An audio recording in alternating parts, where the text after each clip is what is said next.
Meron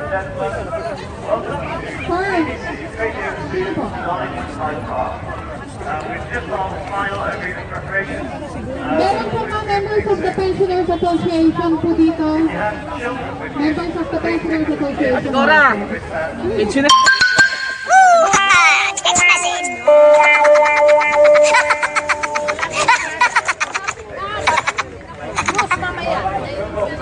Sambak din pala ito. Right, sambak din. Okay, ang susunod po natin speaker is siya po ang isa sa mentor ko, siya po ang isa sa advisor ko.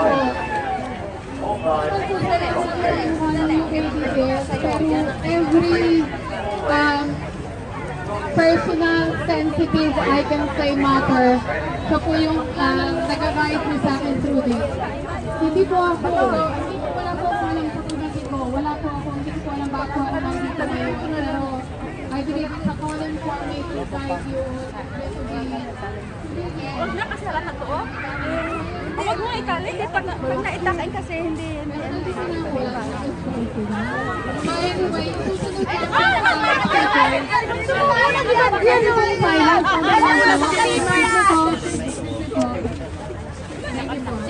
so, like what I said po,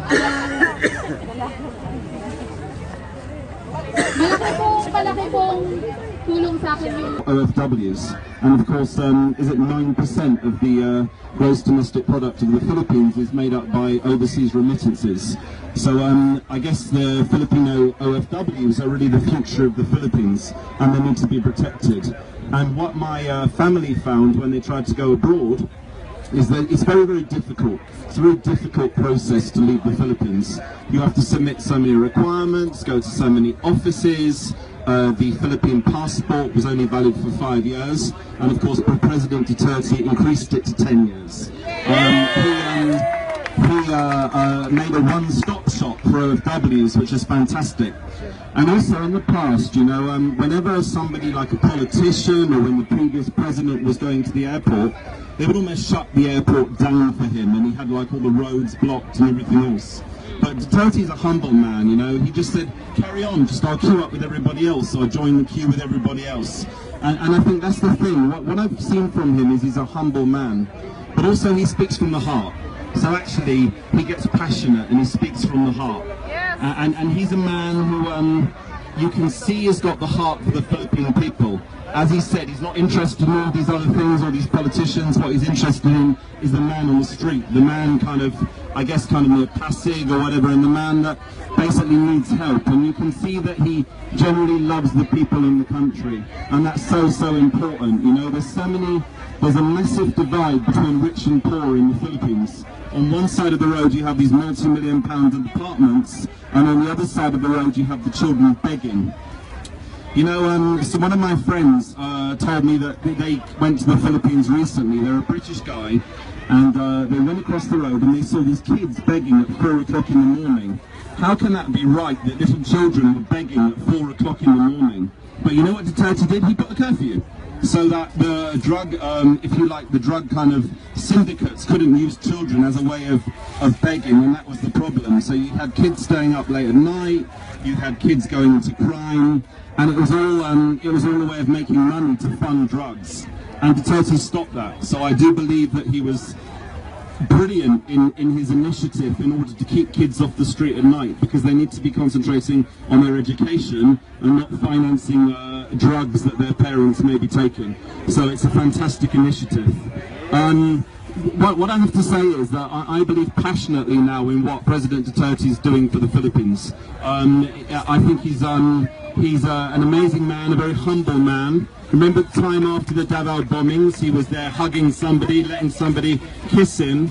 You know, with previous presidents, you couldn't get anywhere near them. There were so many bodyguards, if you like, but yet he's a man who basically would stand there and speak to the people and actually offer his support and help.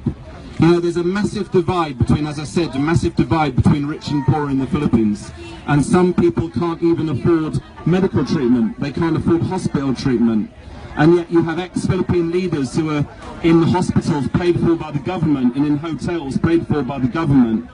And how can it be right that small children can't even afford medical treatment, and yet if you're a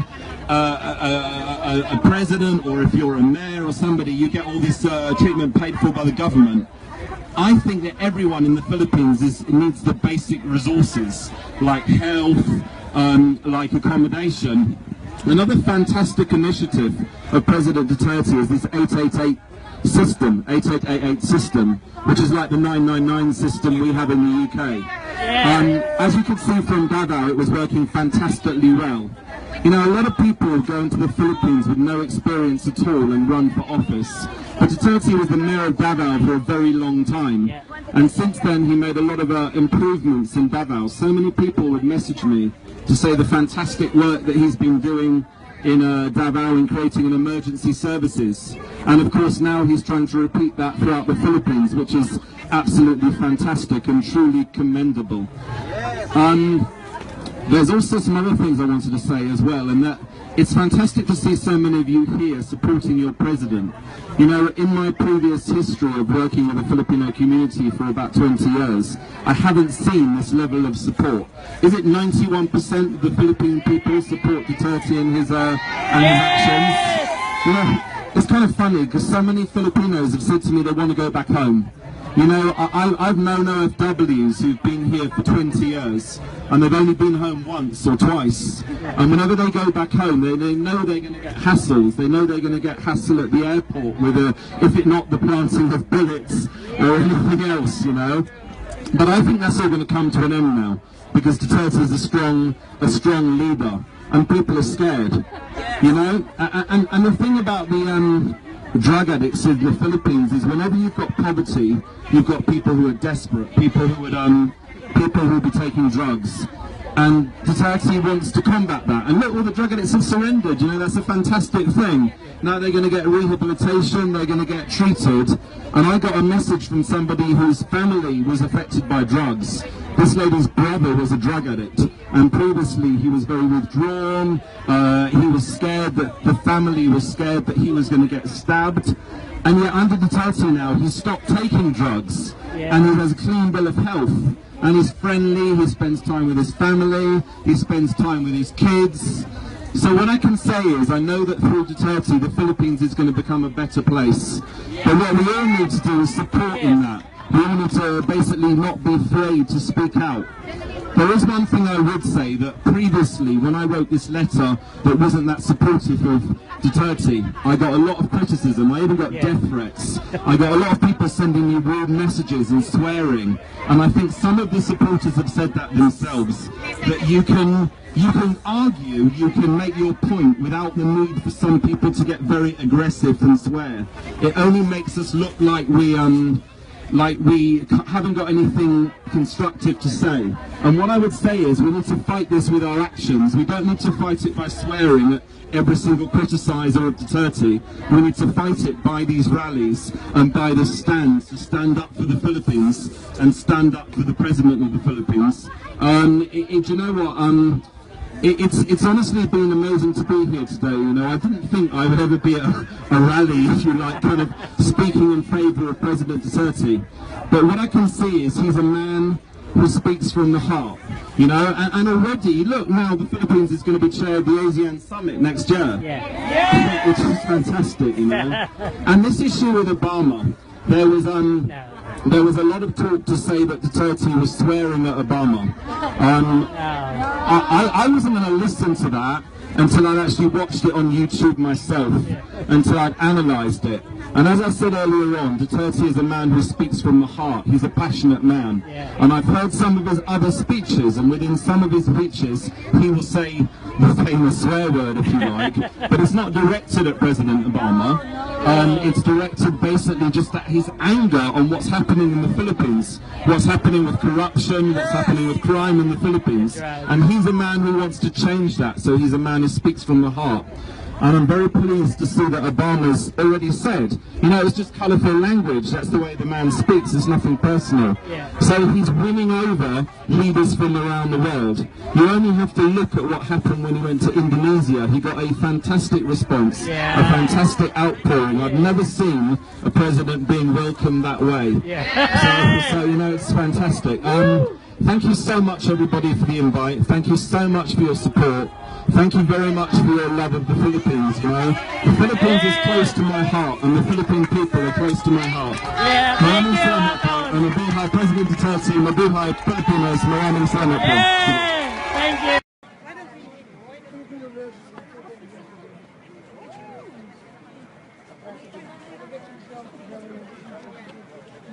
Pati yung mga yung mga tao na nadadamay, namamatay, walang kalaban-laban, diba? Ano kasalanan ng mga tao na to? Ano kasalanan nila? 14 na buhay, 14 na buhay na wala. Ganun-ganun na lang. Bakit? Dahil sa kasakiman. Na-apekto ka na yung mga pagtutulak nila, pagbebenta nila ng droga. Ano ang nangyari ngayon? 14 na buhay na wala.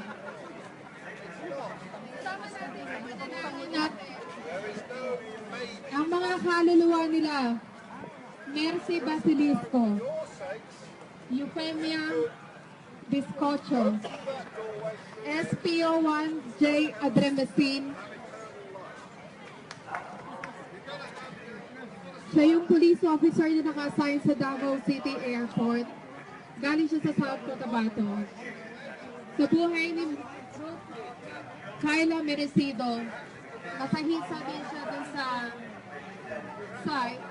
She's a former OFW, single mother, who grew up in Santa Cruz, Davao.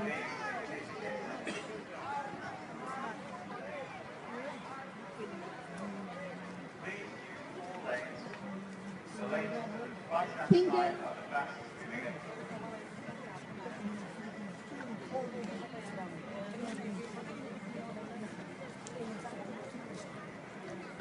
Single mother.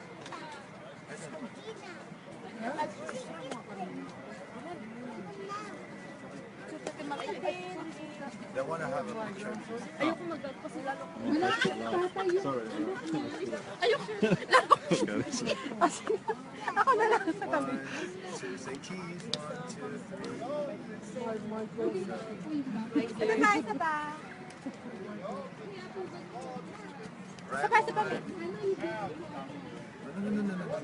Bakit mukha ako na kuha? I'm on Facebook Live. Direction. Dito ko sa harap. I need to forward it. It's like a comedy. No,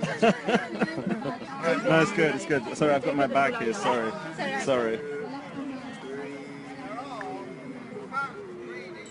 Thank you. Thanks. Thank you, Malcolm. I feel really fat. Okay, ready? Galing sa Davao. 1, 2, 3, go! Para sa inyo. I should be wearing this Filipino jacket. Yeah. But it's too hot. Wala na magmulang bahay dito. Para sa kaluluwa ni Rogelio Cagantas, galing sa Surigao del Sur. Para sa kaluluwa ni Melanie Faith Larida, kasama ang anak niya na si Josh Larida. Ngayon, nawalan na ng asawa, nawalan pa ng anak, dahil sa pagbomba. Isipin niyo po kung paano pa mag-move forward. Hi guys, so I'm here at the rally supporting President Duterte in his war on drugs in the Philippines. Just going to be speaking soon, and God bless the Philippines and President Duterte. Pera. Putang inang pera. Sorry for the word. Pero putang ina din. Marami para sa kaluluwa ni Cristel de Colong, which is she's second year student, pharmacy student sa South Cotabato. Nag-aral. Pangarap ng magulang. Pangarap ng pamilya. Bumulong lang dahil lang dito sa pangyayari na to.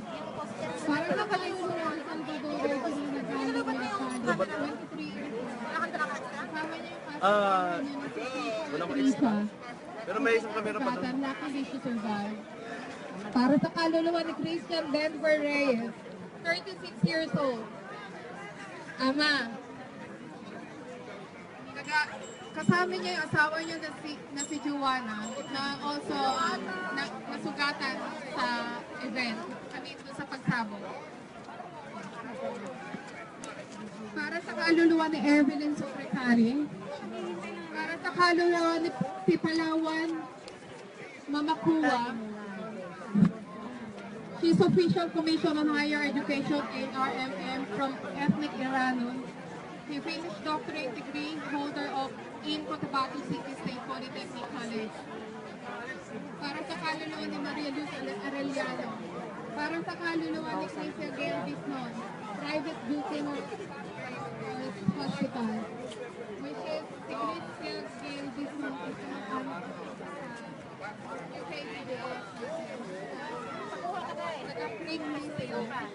Ayan mo si attorney. And then those sa mga 66 na tao na nalilong.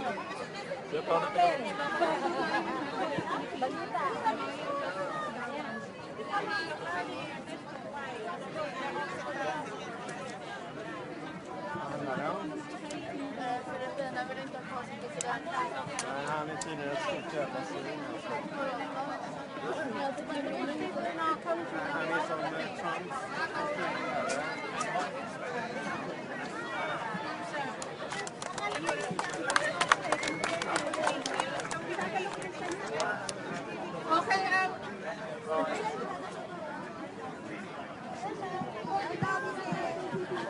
Agad pa rin.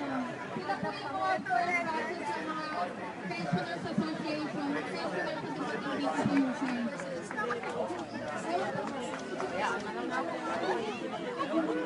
President ng Pensioners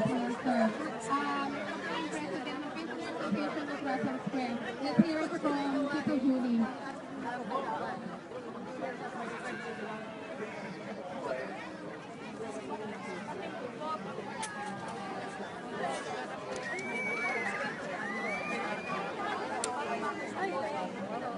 I didn't expect that you're so tall.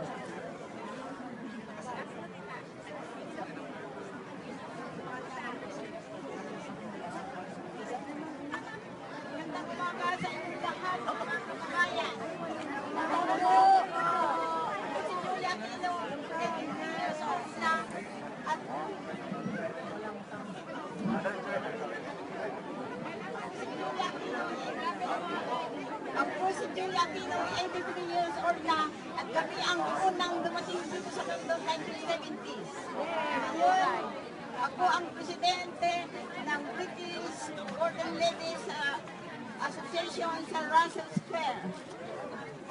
Kaya, nung President Duterte, nung bago election, ako na yung isa na 82 na nangumpanya dito sa London. At hanggang ngayon, ako pa rin ang nakasupport sa inyo. Kaya President Duterte, ipagpatuloy mo ang iyong gawain. Huwag matakot. Parang ikaunlad ng ating bayan. Salamat sa inyo.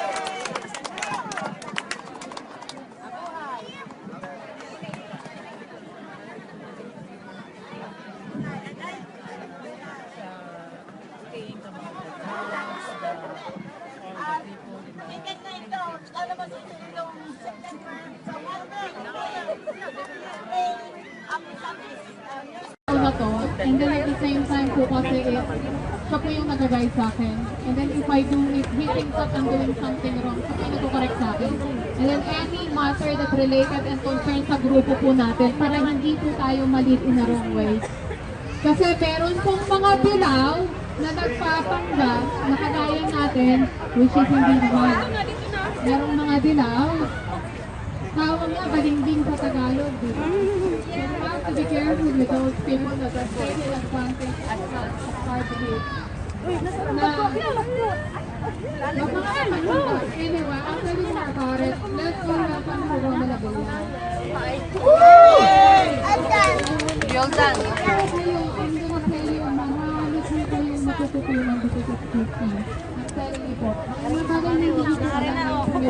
You're live. Hinahanap ko si Ogie.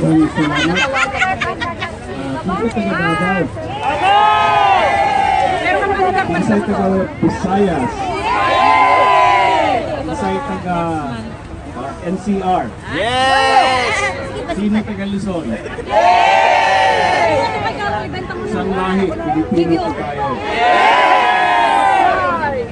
I'd like to start my speech by praising God.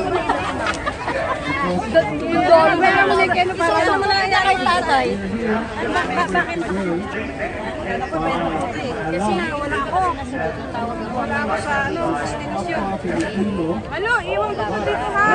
Sabi ko dito.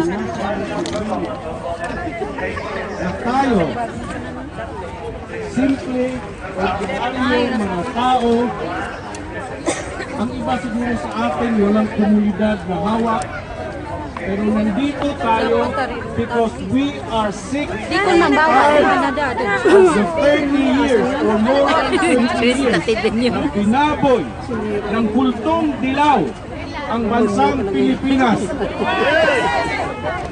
Nandito tayo because hindi na tama ang pinaggagawa ng nakaraang administrasyon. Bro, ano mo nga muna, live tayo eh. Ganun mo lang muna. Pupunta ako dyan. Ganyan mo lang. Kayang kumalubat ako. May point mo lang bro. Give me 10 to 15 minutes. Bear with me. Dumating, may pangalan na to. Sinasabi ng kultong dilaw, Paid na yan baka. good governance daw. Ang sinasabi ko, GG nga sila. Gulong-gulo. Ginugulo nila ang Pilipinas. Politics is a science. It is a complete science. Nathan. Kasi yung kay Nathan. Mahihirapan ka. Kailangan mong tantuhin ang panahon. Uulan ba? Araw ba? Kailangan mong ramdaman kung ano ang gusto ng Thanks, Raul. politics. Thank you, Raul. Also a Thank you. dance. Thank you, Raul. Kailangan na marunong ka tumakas kung kakailanganin na umakas. Dapat din, nandyan, Ay, yung inaantay nyo, eh parang wala. tumakas, move forward kung kakailanganin. Politics is a song. Dapat alam ng Pilipino, alam ng kapwa natin Pilipino na marunong tayong magbasa. Si President Duterte, bago pa siya naging presidente, marunong siyang sumayaw, marunong siyang kumanta, at scientist siya. Kaya siya ang ibinigay ng buong may kapal sa Pilipinas kasi kawawang-kawawa po tayo. We are thankful that finally, after so many years, after so many decades, nagkaroon tayo ng presidente who is able to guide us. Yan si Duterte. I'll tell you my story. I am from Davao, although from Davao, bukid, bundok ng Davao. Pero may bahay kami sa city. Agaw. Pero taga nabunturan ko. Now,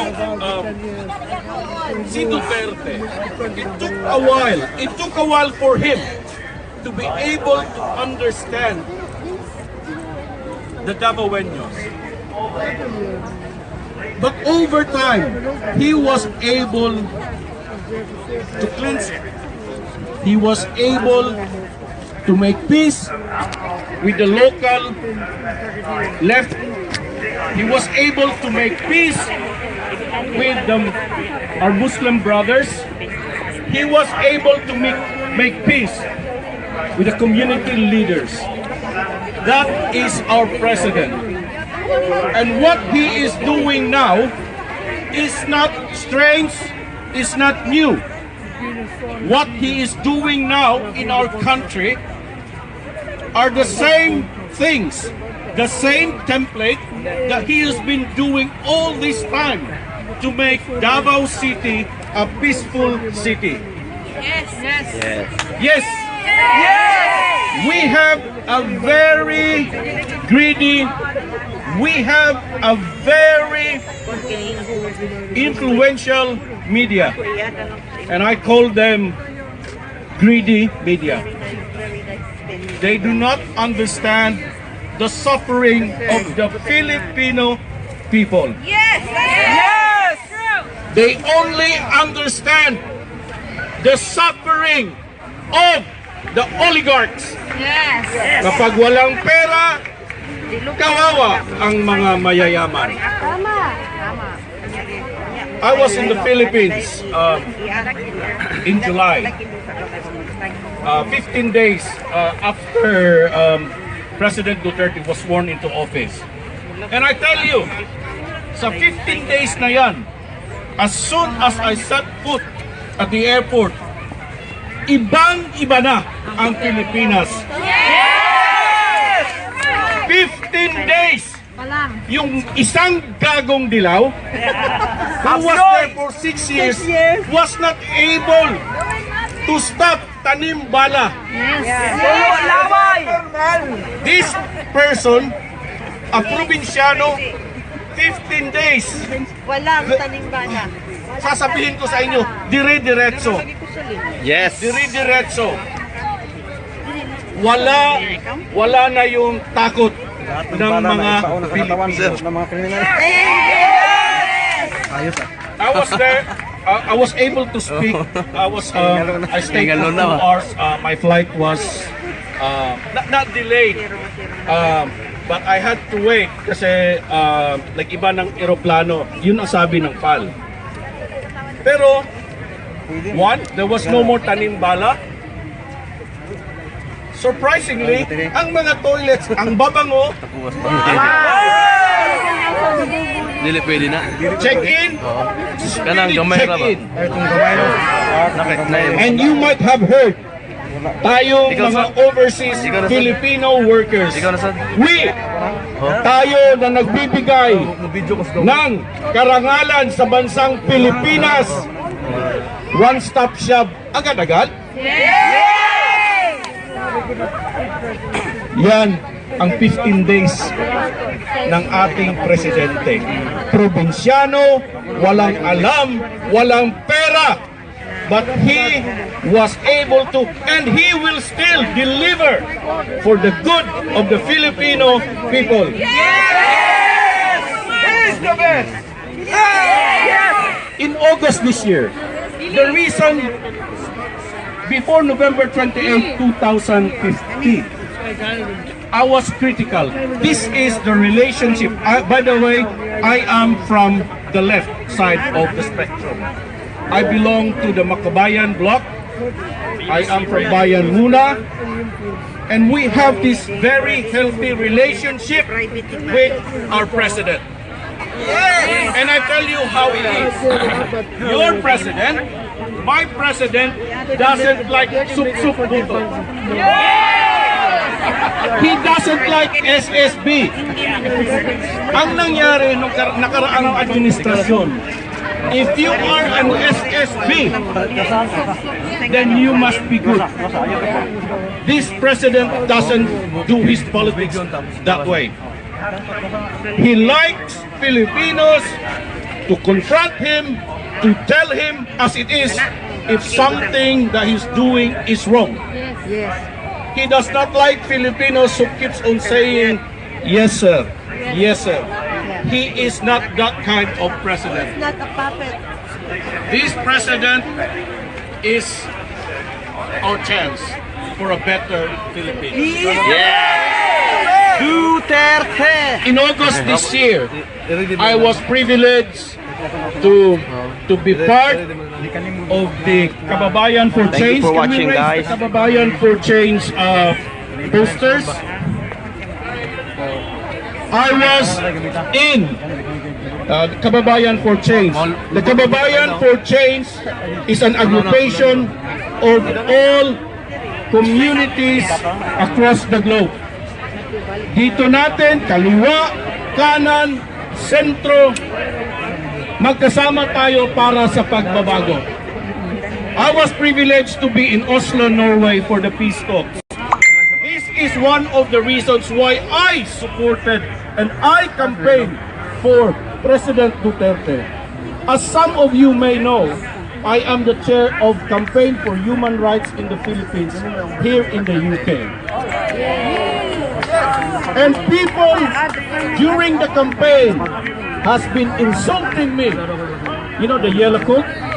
They have been doing that to me during the campaign. They've been insulting me, telling me that why have you been campaigning for Duterte? What they do not understand is his person, Duterte, is 12 times better than the previous president. And so when I was invited to go to Oslo, Norway, to see for ourselves as representatives of Kababayan for Change, as representatives of the overseas Filipino community, I saw, I cried, and I was so ecstatic to see that finally hope is attainable. I have with me pinirmahan ni na kasamang Joma ng gobyerno ng Pilipinas, Kababayan for Change. Pumirma sila dito para ipaalam sa buong mundo na baka bago matapos ang isang taon, next year, magkakaroon tayo ng peace. But that is not only that. This government is also opening their doors, their offices, in achieving a just and lasting peace for our Muslim brothers who has suffered historical injustice in the Philippines and abroad. Peace is coming very, very soon.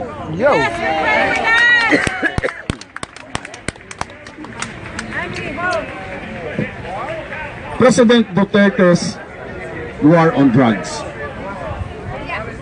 This is a very controversial, but at the same time, life-changing campaign launched by the President himself. If you read the newspapers, the Daily Mail, the yellow papers in the Philippines, you think that, and what they've been doing is just counting the dead. What they do not realize is this President Duterte is one of a kind. As I mentioned to you earlier, he knows his politics. Definitely know his politics. And I believe myself na yung mga patayan na nangyayari dyan, sila. Kasi napakaliit na ng kwarto. Soon, they will be found. Soon, well, they've already been discovered. And I tell you how brilliant itong 75% lang ang grado sa klase. I tell you how he does things. he told the local government to produce the list of officials who are into drugs. He instructed the Philippine National Police to come up with a list kung sino ang nakadroga. He has instructed the armed forces of the Philippines to tell us na ito yung mga nakadroga.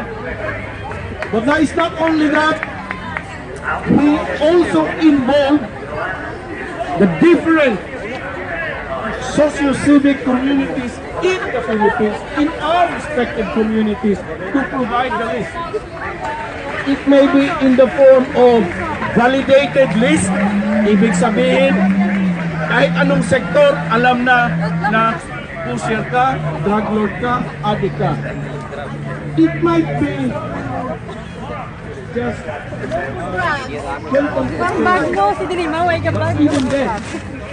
Maglagay ka tayo, magbigti ka. Sabihin mo magbigti na ako. Picture mo yan eh. Picture ni Dilima eh. is not only